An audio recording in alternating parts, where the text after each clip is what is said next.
In the Parsha of Matos Masei, the Torah describes how 2.5 tribes, Shevet, Bnei Gad, Bnei Ruvain, decided that they wanted to settle on the other side of the Yarden.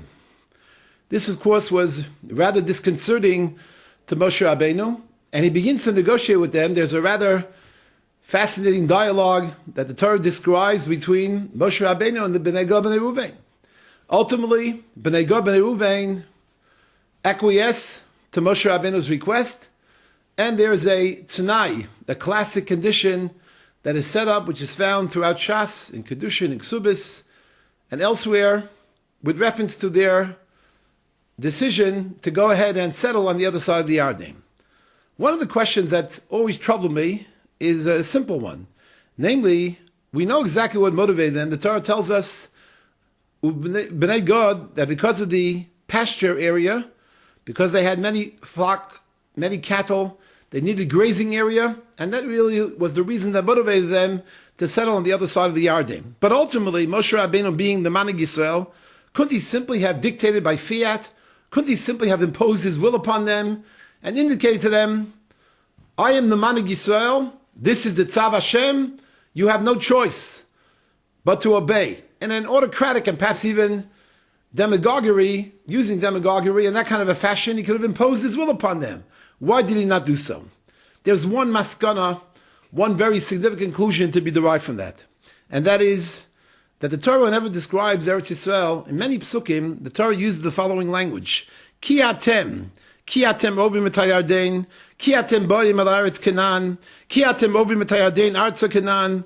Many such examples indicating one who wants to acquire Eretz Yisrael, it cannot be acquired neither by fiat, nor by coercion, nor by compulsion, but rather it's something which has to be emanating from a person's desire. The Gemara in Ksubis, and Daf Ayin Hey, the Gemara dashes the pasuk in Tehillim Pei Zayin, Uletzion yeomer ish yulad ba b'hu yichononeh elyon. Says the Gemara that the pasuk actually is divided into two segments, describing two persona, two genre, two types of people.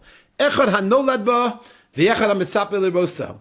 One who's born in Eretz Yisrael had the great schus of being born in Eretz Yisrael, but the other is hamitzape l'rosa, one who has a desire, one who has a nostalgia, one who has a very strong passion and feeling for Eretz Yisrael, is also considered to be echad mibaneha, one of its children. The Gemara at the end of Ksubis describes how Amoraim, when they would come to Eretz Yisrael, this one was Menashe Kipadako, he would kiss the ground. This one would be Mitzgalgel Ba'afra Shel Eretz Yisrael. I know it's Eretz Yisrael, as Chazal describe it and Tanakh describe it, is Eretz HaTzvi, Eretz Chayfetz. The love of Eretz Yisrael is something which is embedded in the kinyan of Eretz Yisrael. And therefore, despite the fact that the Gemara says in Ksubis, Keifen ala mitzvahs, Bezin has the right to compel someone to perform mitzvahs, that is true. But regarding Eretz Yisrael, if one does not have the cheshek, the ratzon, to live in Eretz Yisrael, it is not the ideal matzav. Moshe Rabbeinu, even though he realized that Eretz Yisrael is the very epicenter of our existence and the focus of all of Tanakh, realized he cannot compel the Bnei Gad, Bnei Ruvain. It has to something that has to come from their cheshek. Eretz Yisrael's the Gon describes it, and the Navi describes it, and the Birchas Hamazon describes it, Eretz Chemda Tova Rechava, a land of great desire. And the way the Gon says, Sha'akol mitzapim lirosa, chendas Yisrael, v'chendas Hashem Yisbarach, v'chendas kol yonu v'tachtonim. Halavai, during this period of time, in Matos Masei, the 3 weeks, we should have and nurture and cultivate this cheshik of Eretz Yisrael, and thereby be able to be zoch in Eretz Yisrael with all of our hearts, all of our minds, our entire persona.